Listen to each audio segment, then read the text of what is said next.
So we began on Thursday night with a very brief description of what initiation is and how the idea of initiation seems to permeate our culture in many ways, not just in esoteric areas of life, but business, social life, and so on. And then we proceeded on Friday to deepen our understanding of initiation by looking at the teachings in the Theosophical Society and how they developed, starting with Blavatsky and the Mahatmas or Masters, and then moving on to Besant and Charles Webster Leadbeater. Then we spent some time yesterday talking about whether there were two paths of initiation or three. Typically in the older theosophical texts, there are two, the path of the mystic and the path of the occultist. And I wanted to point out that I think there is a third path that could perhaps be a blend of the other two. And we went through some fairly detailed charts that described how I came up with this notion. And I'm going to reinforce it today with some more charts that I think are much more specific and intelligible, sort of like a movement from the theoretical framework to the practical application. In particular, thinking of each of these three paths of initiation that I call the path of the mystic, the path of the empath, and the path of the seer, seeing how they actually play out as ladders or pathways back to source. This afternoon, hopefully, we'll be able to do the Parsifal presentation that I intended. It's going to be a telling of the story of the opera of Parsifal by Wagner, along with the music but played on two pianos instead of the usual way with orchestra and voices, and some magic lantern slides. You could call it primitive PowerPoint, if you like, going back to about 100 years ago to illustrate the story. Originally, that was planned for this evening, but last night we did an episode of practice I call In the Twilight, which is an opportunity for people to share their spiritual lives. And there was a wonderful feeling of unity consciousness that developed from that. And people were interested in perhaps going a little deeper with that this evening. In the Twilight works best in the twilight, so that's why we switched the events. Originally planned for this afternoon was a kind of workshop practice session. We're going to set that aside. And tomorrow, where I've only scheduled a single meditation, I'll actually present three. At least one of them will be a meditation that we do with each other. The other two are things that you can take home and experiment with. There's a new version or a different way of thinking about what I call the basic spiritual practice, which we looked at 2 days ago, and then building on that to an intermediate practice and then an advanced practice. For all of these practices, and in fact the whole weekend, is centered less on the idea of initiation as a thing that people go through, and more on what the theosophical thinkers of the early 20th century believed was the cause of initiation. And that is a principle called buddhi, a principle of human consciousness, of which the Blavatsky and the Mahatmas define 7. I won't go into all of that at this point, but buddhi is the 6th of the 7 principles, and Besant defined it as the principle that allows us to recognize and to realize in ourselves the experience of unity consciousness.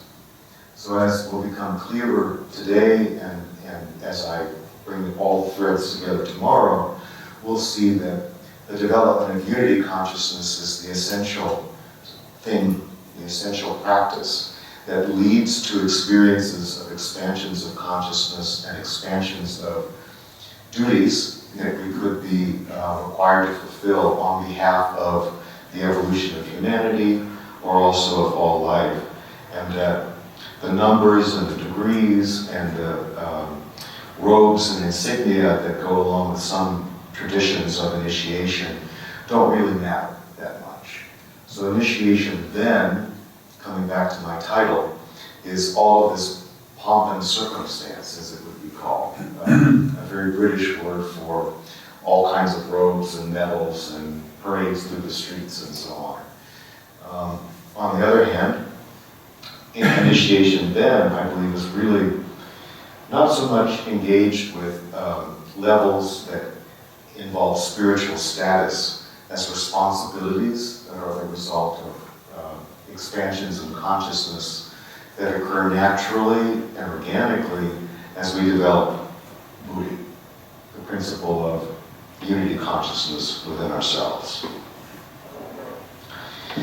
Any questions anybody wants to throw out about the remainder of the program or about any of the things we've spoken about up until now? Okay, here's one. All right, we'll need our microphone.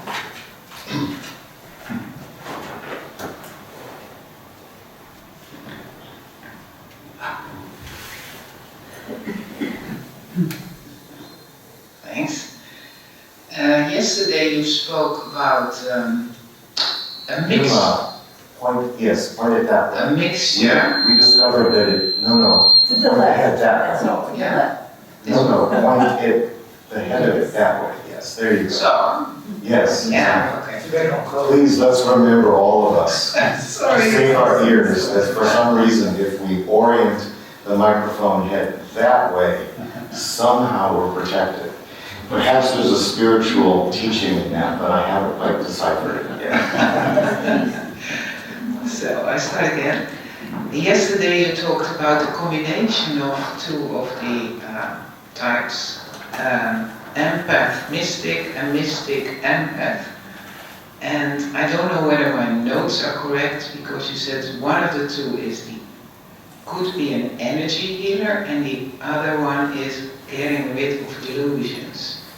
So the first thing I want to clarify is what is what, and could you elaborate a little bit about that? Or are you later today talking about the combinations of the three types? I'm actually not prepared to do that. I have slides for that purpose, but I wasn't including them in this program because I wanted to focus on something a little different. And the difficult thing is, if you've got three different types and they can combine in several different ways, you end up with 6 to 9 different subtypes, and I can't just remember all the names of them out of my head at this point. So I'll think about it, or maybe I'll review, and maybe we'll have some time for a question and answer this afternoon where I can bring that forward. It's definitely of interest because people want to know where they fit on this spectrum that I've been defining. And I'm trying to focus more on the path of each of these three types without having to think about the subtypes, because that complicates things. Another question? Here's Jan. I have 2 questions. This way. In one of your tables, you write under the ray willpower, you write as past the mystic paths. Yes. In my thinking, Point it that way. There we go. I can't find the link between mystic and willpower. Maybe you can say something about that. So people have different definitions of the word mystic. I'm trying to create a very focused, very technical definition. It does not include what a lot of people think of as a mystic. However, there are Eastern teachings that specifically apply to this kind of mystic. It's the one that goes, one yoga teacher says in, up, and out. In other words, the whole purpose or focus is liberation. That is a mystical path of the East, of yoga. Most of us in the West who have some exposure to Christian doctrines and the kind of loyalty and devotion to God or to Christ that comes along with that, think of mystics as being more of a love path than of this transcendence path. Those come, for me, under the heading of empath, so they're not excluded. And I tried to make the distinction that what are normally called mystics within the Christian path should more properly, perhaps, be called saints, as opposed to mystics. The desire to transcend and to experience oneness with God is present in all types, I believe, and each type has its own flavor or particular path. I could have said the path of the mystics, the path of the saints, and the path of the occultists, and perhaps that would have made a different kind of sense to people, where what I call a mystic is the mystic, where the saints are the empaths, and the seers are the occultists. But I thought some people would probably have difficulty with the word saints, and because it's so tied in with the Catholic Church. But saints are also present in Sufism and Islam and Hinduism, so that devotional path is definitely an important one. But the particular type that I was going after is one that also shows up in a lot of the world's religions, but perhaps it hasn't gotten enough attention, creating what in Mahayana Buddhism are called the selfish Buddhas, the Buddhas who pursue enlightenment for self alone without regard for the enlightenment of all beings.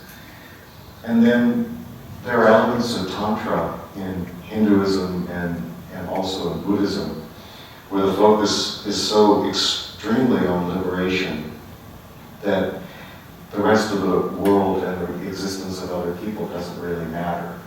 And it seems to me that this very self-oriented form of mysticism that wants to throw off every barrier to oneness with God consciousness, not out of love, but out of pure will to transcend, is what I was really talking about there. Mm-hmm. Thank you. And I'm happy for the question, because for those of you who just come in, some of the terms are going to need to be filled out in the course of the talk. So, thank you. Another question? Yes. Yeah. Another question. I thought about ceremonial work, like Freemasonry and the Church.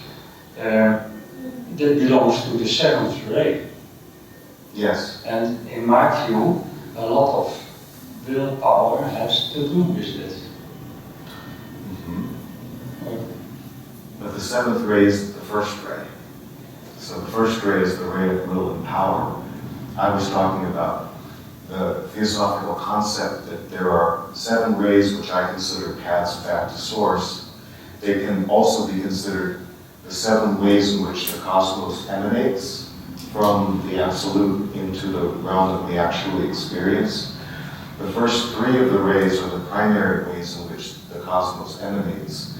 And then the 3rd ray splits into 5, and the 7th ray is one of those 5. Those are sometimes called subsidiary rays, and they often have to do with cultural developments in humanity. Now, we know, for example, that Annie Besant was self-proclaimed to be on the first ray, and she was interested in ceremonialism in the form of co-masonry. And we know that Charles W. Leadbeater was interested in ceremony from the perspective of the church, the liberal Catholic Church, and he was self-identified as second ray. So there's no mutual exclusivity about this. In fact, you could say that the 5 rays that are cultural, the ones that have to do with diplomacy, arts, crafts, creativity, science, devotion, and ceremonial magic or collaboration with devas, that these things can all be undertaken by people who are on any of the rays at all, and certainly can be delved into as a focus of will, or as a focus of devotion, or as a focus of finding some kind of balance or integration, which is the 3rd ray characteristic. Any other questions?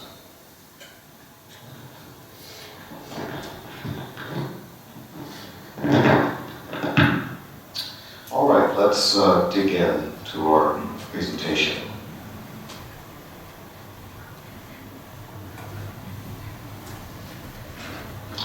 So the question came up and was discussed a little bit over the course of the weekend concerning the relationship of the things that I'm presenting to you and the idea of theosophy and theosophical teachings.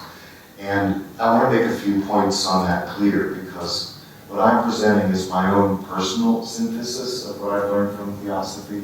I'm not trying to put it out as any kind of dogma. I'm not trying to sign up the Theosophical Society to believe in these things. These are just tools that I think can be useful on the spiritual path. So to this effect, I found in an old Theosophical journal an order of service for the defense of Theosophy and the Theosophical Society, and a kind of manifesto from 1926 that I think is apropos. Only that insight which each of us has been able to experience as truth for ourselves and from within ourselves can be called theosophy. Information from others can never form the basis or essence of the theosophical conception of life, but at the most ought to be considered as a help or encouragement in the search of truth. So that's the nature of my offering this weekend. This brings up the question of what is theosophy? In my view, theosophy, based on the subtitle of Madame Blavatsky's The Secret Doctrine, is the synthesis of science, religion, and philosophy.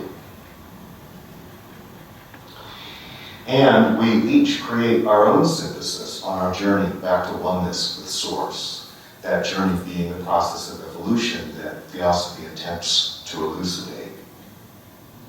We do so by creating a belief system that we use during a given lifetime, and we also do so as the matrix of who we evolve or become in the course of our journey back to Source. Living from these beliefs in the present lifetime or past life, and discovering their truth or falsity. So what then would be the purpose of the TS, in my view? To provide what could be called a safe container within which people can gather materials for, incubate, or self-remember, meaning bring back from past lives, their own syntheses of science, religion, and philosophy. We, in other words, members of the Theosophical Society, are merely guides to theosophical content, facilitators of understanding, teachers by example in thought, feeling, and action. We should never be authorities preaching dogma. What we say about theosophy should always be framed as an invitation to consider our personal synthesis. And of course, that's the spirit in which I'm offering the things I've been telling you about this weekend.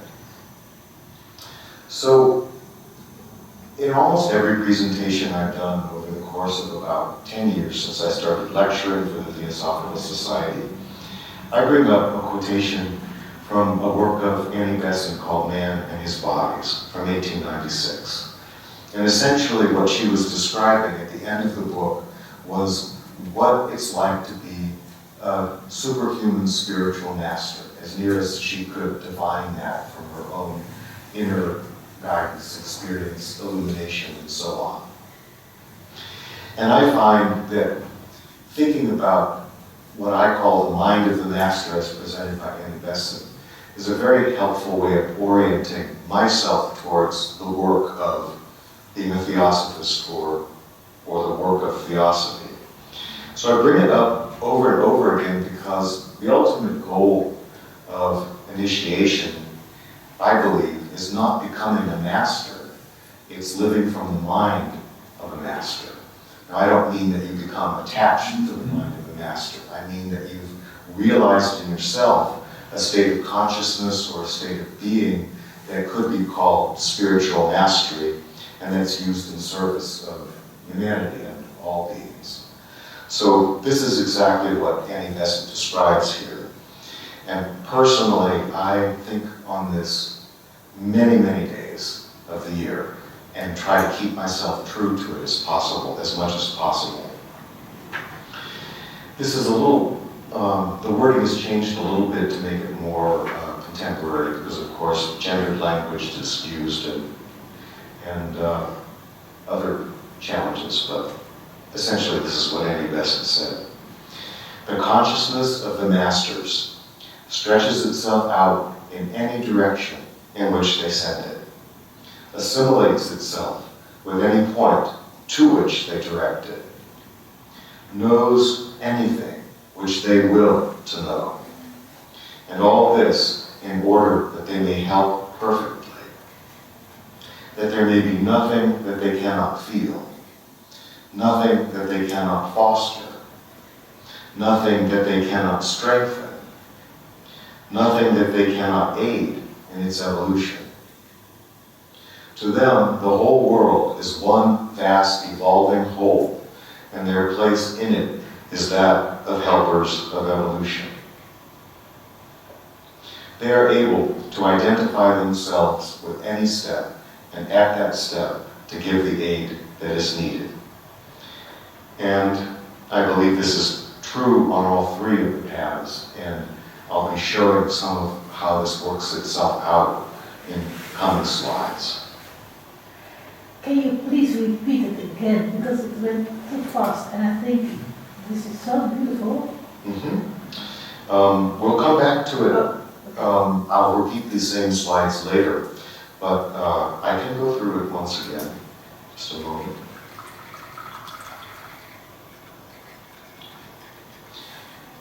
The consciousness of the masters stretches itself out in any direction in which they send it, assimilates itself with any point to which they direct it, knows anything which they will to know, and all this in order that they may help perfectly, that there may be nothing that they cannot feel, nothing that they cannot foster, nothing that they cannot strengthen, nothing that they cannot aid in its evolution. To them, the whole world is one vast evolving whole, and their place in it is that of helpers of evolution. They are able to identify themselves with any step, and at that step to give the aid that is needed. So, in this context, let's discuss what I consider to be three flavors of this kind of mastership. Coming back to the rays, there are the masters of will or power on the so-called first ray, which I define as mystics, whose primary focus is on discovering the nature of and transcending powers and laws within the universe. And these become, at the end, borrowing a term from Tibetan spiritual teachings, forceful or wrathful teachers, the ones that help us cut through illusions, the illusions that bind us in one way or another and prevent us from achieving self-realization or illumination or liberation. Then there are the masters of love/wisdom, the second grade masters. In my opinion, these are the empaths who are constantly dealing with the challenges and problems of beings and their needs. And these become something like the compassionate deity teachers in Tibetan Buddhism, where their whole purpose is to embrace and heal others. And then there are the masters of activity/creation, involved in the 3rd to the 7th rays. These, I believe, are the seers, constantly dealing with the systems and the parts of the universe and the beings within them and where they belong within those systems and parts. And these are the firm but gentle guides. Firm because they also have to do a bit of cutting through illusion. Gentle because they also need to do a bit of embracing. They're an integration of the other two. But their primary function is guiding beings from the previous step of their growth to the next step of their growth in whatever realm that might take them to. So, in this chart, what I want to do is demonstrate something about what those paths look like if you consider them as ladders or steps, ascending through bodies and planes, coming eventually back to source. So we've got the 3 rays at the top: will and power, 1st ray; love and wisdom, 2nd ray; activity and creation, 3rd ray. We've got the mystic teacher as the master on the 1st ray, empath healer as master on the 2nd ray, seer guide as master on the 3rd ray. And then as a reminder of some of the things from the chart that I presented yesterday, these being specialized in the case of mystics with identity, true identity, union, embracing all in oneness, integration, bringing together the awareness of the systems and the parts. And as I just mentioned, for the mystics, the focus is on powers and laws. For the empaths, it's on beings and needs. And for the seers, it's on systems and parts. So, yesterday, I did a little bit of talking about the cosmos as described in Theosophical teachings in terms of different planes. Each plane has its own degree of materiality and its own degree of subtlety or spirituality, or you could say solidity versus energy. There are a variety of ways you can think of this continuum. But we start with the physical plane, and then beyond that is a subtler version of the physical plane called the etheric. We've got a lower astral or emotional plane and an upper one. We've got a lower mental plane, and on the next slide, an upper mental plane, sometimes called the causal plane. It has a special name. And then the so-called higher planes, Buddhic, Nirvanic, Monadic, and Divine, where Divine is the level on which the consciousness that generates our world system exists. The monad you could think of as our highest self. The Nirvanic level is the level at which the masters operate. And the Buddhic level is the level of unity consciousness. And in a sense, that's what we're striving for when we're trying to grow and develop spiritually. We're trying to learn about Buddhi. We're trying to realize Buddhi within ourselves. We're trying to perceive it as a fact of nature. We're trying to spread it in one way or another through the practice of unity consciousness. Now, there are bodies, energy bodies associated with all these levels, and essentially the path of the seer is to develop each of these bodies and move from plane to plane, transcending each one as they go. I don't go into a lot of detail about how that is done. It's very technical, lots of systems, lots of parts. It's my personal specialty because I believe that in this system I'm a seer, and I've been an astral projector since I was a young person. And many of these levels of being and the bodies associated with them have become familiar to me through actual practice. I also want to say that I don't mean anything that I'll be presenting to you about the mystics to be in any way flippant. You'll understand why I'm saying that in a moment. But in particular, the two columns in the middle have to do with a ladder of beings. And I think ultimately, no matter which of the three paths we're on, we're constantly in service of other beings. And so, in a sense, those two middle columns are where everybody's working, but they're working from a slightly different perspective. The perspective of the mystic is freeing beings from their illusions. The perspective of the guide is getting beings from one place to another. But the central thing is dealing with beings in their needs, and that is the role of the all-embracing oneness that the empaths seek to realize in themselves. So I tried to encapsulate in a phrase for each level what in fact the lesson of that level is and what needs to be transcended as a power and a law of that level by the mystic. And because these are very brief phrases, it could seem clever. It's not intended, it's just a guide, because, you know, if you're a mystic, then your struggle with any of these things is your whole life and spiritual existence. But trying to encapsulate it so that people who are not mystics can understand it, I've been very, very focused. So at the physical level, the thing that has to be transcended is I survive. And I use the I here constantly because the will/power aspect of ourselves, and especially with mystics, is always involved in defining the boundaries of who we are and the core of who we are, our function in the universe, if you want to think of it that way. So the etheric level, which is the level of vitality, the level of life force, there the law that has to be confronted and transcended is I thrive. The astral emotional plane is also sometimes called the desire plane, the plane of Kama, using one of the Sanskrit words for the seven principles that Blavatsky defined. And so we've got two levels of the astral plane. The baseline of desire is simply I want something. But the upper element of desire is something more. It's aspiration. It's a desire to reach beyond oneself. So that is I hope.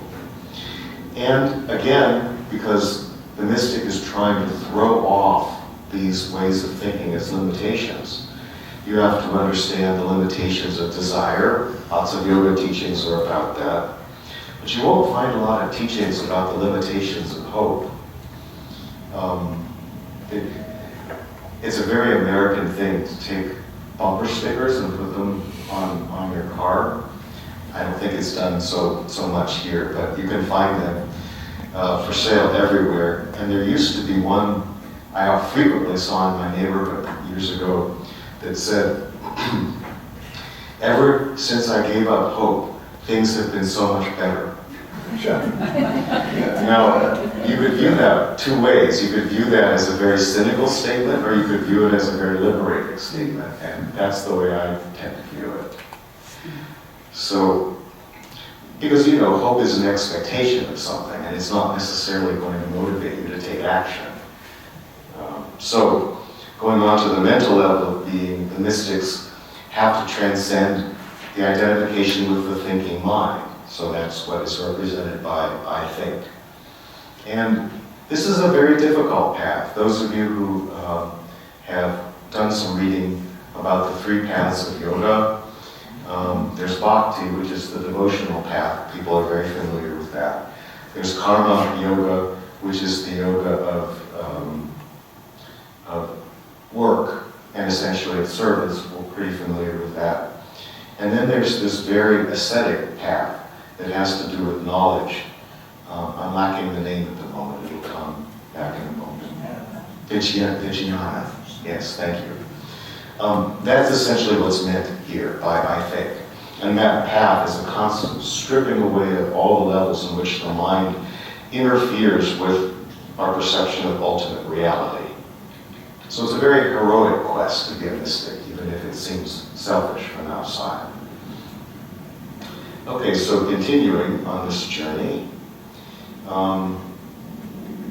There we go. I get mixed up sometimes about which direction these things. There we go. So the upper mental or causal level goes beyond I think and also beyond belief to a very deep sense of knowingness associated with the causal body, which is more or less identical with the idea of a soul. Maybe not so much in Christian thinking, where the soul is like this little thing that you carry around in your pocket that you can lose just about everywhere. It's more like the soul as a kind of guiding principle, certainly the New Age idea of the soul. So at this level, you have to transcend the knowledge or the desire to know or the rock basis of knowing or the beliefs and move beyond even that. At the Buddhic level, I love that's the reaching out, the expansiveness of unity consciousness, but eventually you have to leave that behind too. And the ironic thing, I suppose, is a mystic can look inhumane or not interested in humanity because they're trying to throw off the idea of being bound by what it means to be human. But we're very bound by our idea of what it means to be human and our human suffering and all things of this nature. To achieve a consciousness where you can look down on all of that suffering as if you were looking down from above a maze and see the pathways that you can take to move through it, that actually is a form of liberation and a worthwhile proceeding for a mystic. So at the nirvanic level, the level of mastery, the thing that is the law is the transformation of beingness, consciousness, some would even say physical reality, since the masters are supposedly able to make quasi-miraculous things happen because of their knowledge of the laws of the universe. And if there's any desire or temptation to do that, transforming, that has to be transcended. The monadic level is the level of not the creators in the sense of creating from nothing, but in the sense of building up from whatever the plans are in the mind of the creator. And so the monadic level, that is the level of being that is transcended, going beyond that quality of making. And then even in the final joining up with the divine considered to be the manifesting force of the universe. The mystic wants to go beyond that to the absolute, and the absolute pre-exists anything that we experience at the level of the phenomenal level of the physical plane or any level of being that I've been talking about here. So this is a ladder, this is a path, and these are the things that the mystics climb, and it's the Vijnana path, which is called the hardest of all of the paths by some of the yoga teachers, past yoga teachers. Any questions on this path so far? And then I'll go on to another one. Is it a little scary? I always find mystics a little scary. The real ones. The soft-hearted ones are not scary at all. They're the hugging saints. So, well, Would you call these steps in terms of initiation? microphone? Yeah.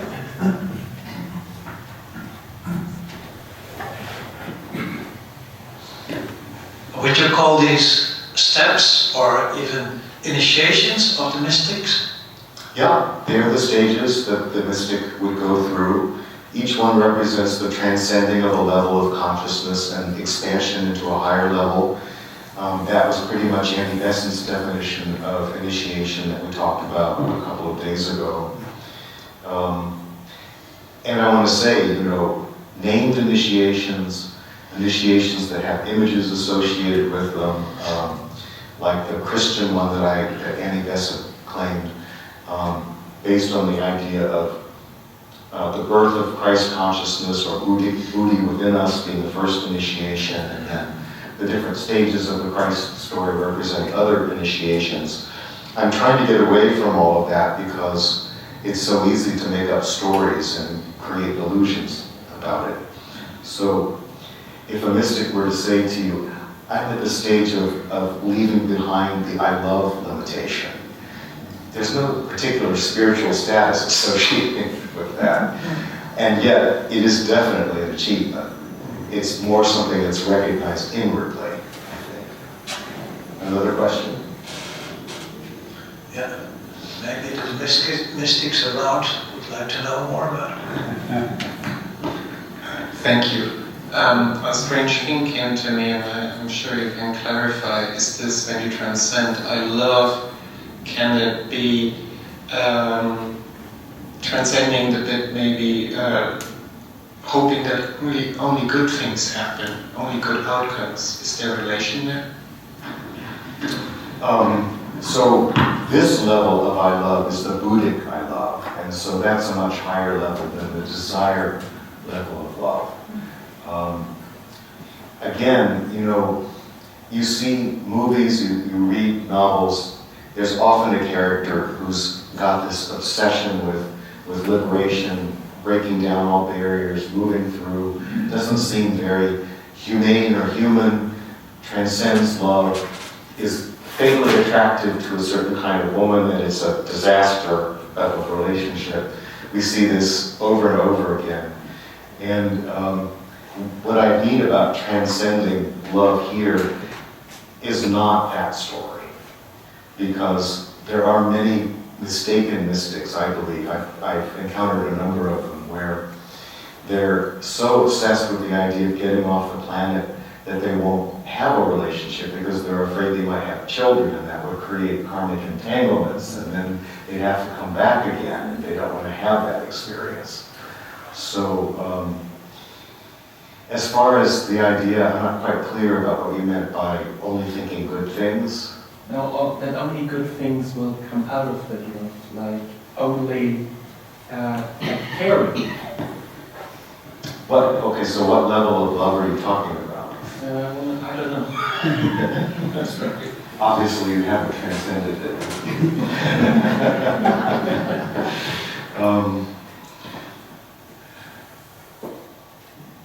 Okay, I think I grasp what you're talking about. I think what you're talking about is love as expectation. Yeah, okay. Love as expectation of how you will be served and how you will be reflected and what will become possible as a result of, for example, a love relationship. I would think that from the mystic's perspective, there could be no delusion or illusion more likely to create unhappiness than that, because, of course, we're not centered in ourselves when we're thinking that way. There are a number of teachings, both in Hinduism and yoga, and also in some branches of theosophy, about the relationship that exists between the self and the not-self, strong in the Bhagavad Gita. The idea is that you're always reaching for the God in yourself because you've lost it, and you're reaching for the God in someone else, but you only see the surface manifestation of it. And the mess or the delusions come from the fact that there's no reality in any of this. You recognize the God in yourself, you recognize the God in someone else. Two gods come together and they can create a baby or other kinds of happiness. That would be the higher level of thinking about that. So, did that help? It was the creating a baby part, I know. Okay, so let's go on to the middle realms now, the ones that have to do specifically with beings and needs. So in the Theosophical system, different levels of being are correlated once again with the planes.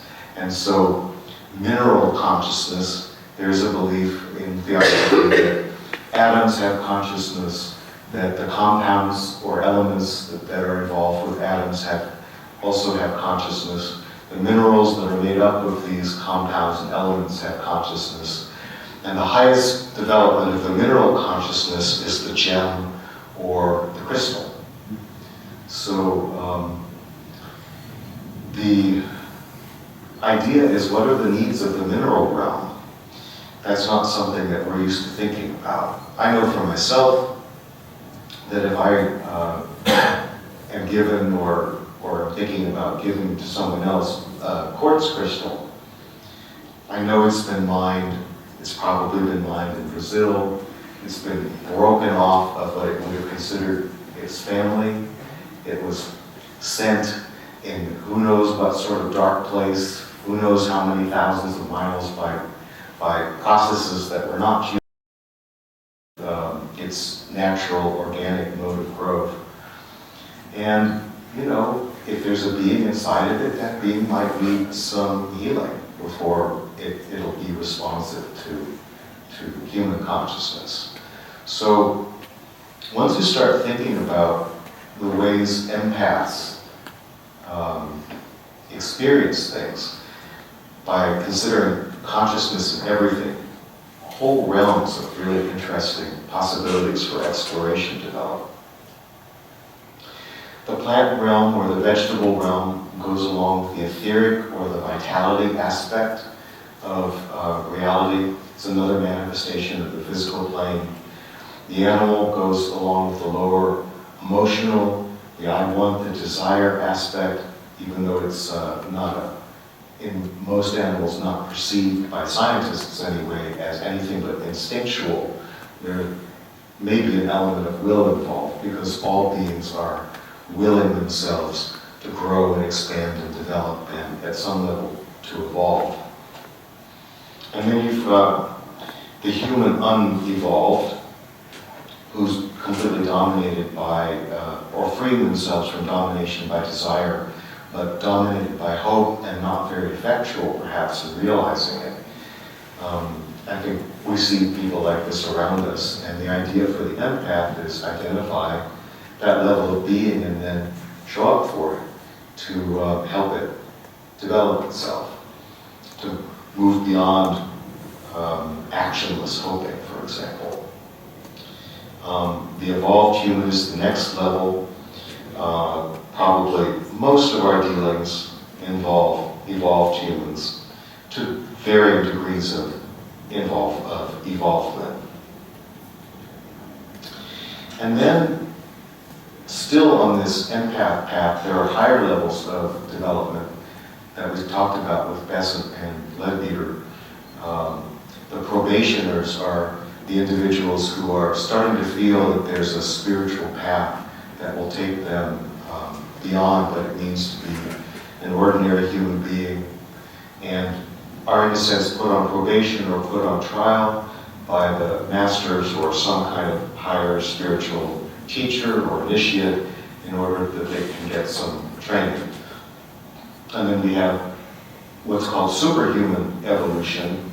This is defined within Besant's Theosophy as superhuman, involving the initiates. People who have passed the first initiation are said to have realized within themselves at least a touch of unity consciousness or buddhi. And then as they develop it, they go through these other initiations, typically 5. Then the superhuman masters, who are the result of the transcending or the moving past the 5th initiation. Then a strange word for, that's sort of a Tibetan Sanskrit hybrid that Blavatsky used, Dhyani Johanic, literally translates as the lords of meditation.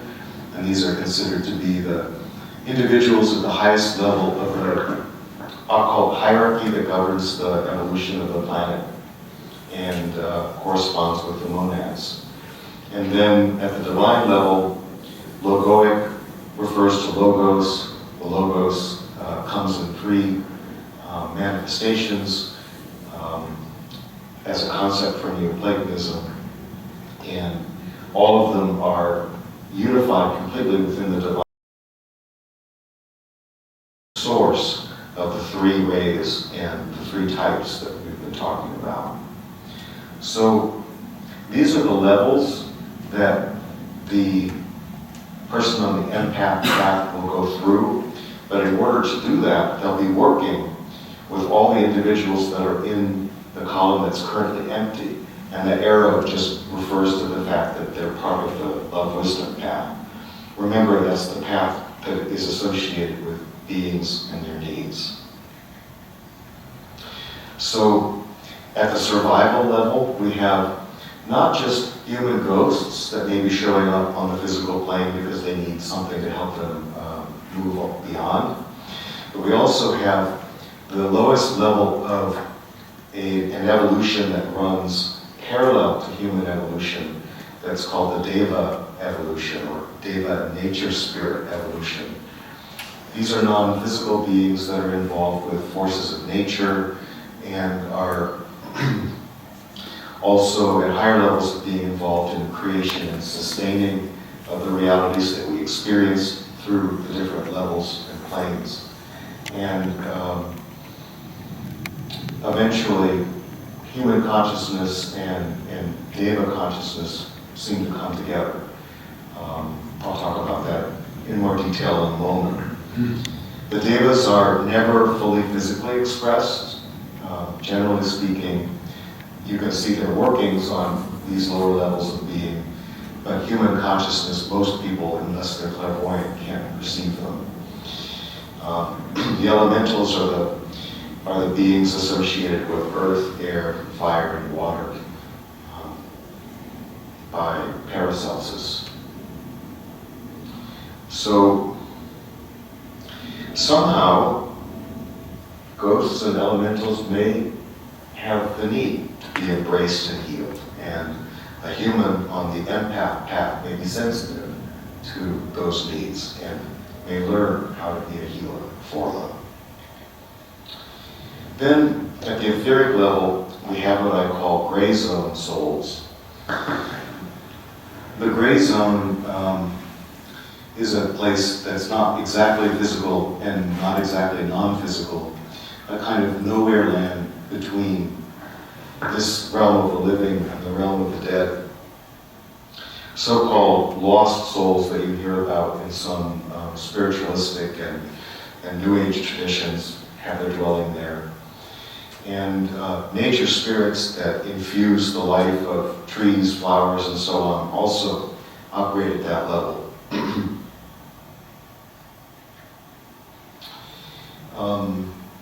Catharsis souls. What I mean by this is people who've passed on, who are going through a kind of purgatory in the afterlife, purging unexpressed emotions and unfulfilled desires. Again, the astral level is the level of desire, and the devas of that level are involved with desire as well. The devas that create and maintain beauty and the arts, for example. Now the word deva is a borrowing from Sanskrit. It's the word for God, but it generally is used for what could be called the lesser gods, not so much for the ones that are at the very top. And the word itself, in its literal meaning, is shining one. And because the word angels is more or less equivalent, but it comes with a lot of baggage depending on, when I say baggage, I mean, accumulated cultural beliefs. From Christianity, Islam, and Judaism, Theosophy borrowed devas so that people understood that they were talking about something greater than just the angelic realms. Religious souls, Leadbeater, for example, talks about how in the upper levels of the astral plane, you've got the souls of people who passed on, who grew up in and sustained throughout their lives a not very tolerant but very inwardly devoted religion, such as certain kinds of Christianity. And what I'm calling aspiration devas, those are the ones that kind of coach us up to higher levels of being. The learning souls show up on the lower mental plane, people who had near-death experiences who describe a university in the other realms. Those are among the learning souls, or those are the places where the learning souls congregate. It's a kind of, before you reincarnate, place to learn about various things. It's also the level of inspiration devas. Those are the ones who provide inspiration for the world's great works of art. Then continuing to the upper level, returning souls, upper mental plane and causal level, what could be called karma devas. Those are the ones who are helping souls return, how can I put it, build in to the making of their being the kinds of things they need to work out from past life karma. And then we don't really encounter reincarnating humans beyond that point in the Buddhic level, but it is possible to encounter a number of beings on the deva evolution. And I had to make up some words to describe what they are. So I call this collectivizing deva at the Buddhic level. So I was talking with Arend recently about a concept in Theosophy called national devas. These are devas that hold together the history and the tradition and the past, present, and future evolution of a particular nation. And that would be a collectivizing deva, a deva that gathers large numbers of people or beings together into a whole. You could also say that what was called by the Fintorn people decades ago, landscape devas, referring to devas that hold together a whole environment, would also be among the collectivizing devas. Then systematizing devas, these are, again, not so easy to describe, ones that are taking wholes and putting them together into larger wholes. So all of the ecosystems of the world put, or of a continent put together in all the ways that they relate with each other. That would be the responsibility of a deva from that level. Schematizing devas, these are the ones that are actually involved in planning. There's a statement by Leadbeater that there are angels that are one step down from God, that would be the monadic level, that serve two functions. They turn towards God and receive the plan, and then they turn towards the universe and project that plan out so that the beings at the lower levels, the builders, are realizing that plan. So that's the kind of deva that I was talking about with the word schematizing. And at the logoic level, all is one. Now this is the ultimate field of evolution. And the idea is that as we progress through the levels, by whatever our path happens to be, each level that we transcend brings us into contact with a different kind of being, a different set of needs. And the ideal is to become what Annie Besant spoke about, to expand our consciousness to the point where we can understand what evolution needs at any of these levels. And the main reason that I put this down here is because there's a lot in Theosophy gathered, scattered throughout many different books. You never get the whole picture about this kind of evolution, and I wanted to make sure that people could see what the larger scheme of things is. So coming back to the question that's driven our time together, what is initiation really? For a mystic on the identity path, initiation is a ladder of eyes or identities to master and transcend. For an empath on the union path, it's a ladder of beings to embrace and serve.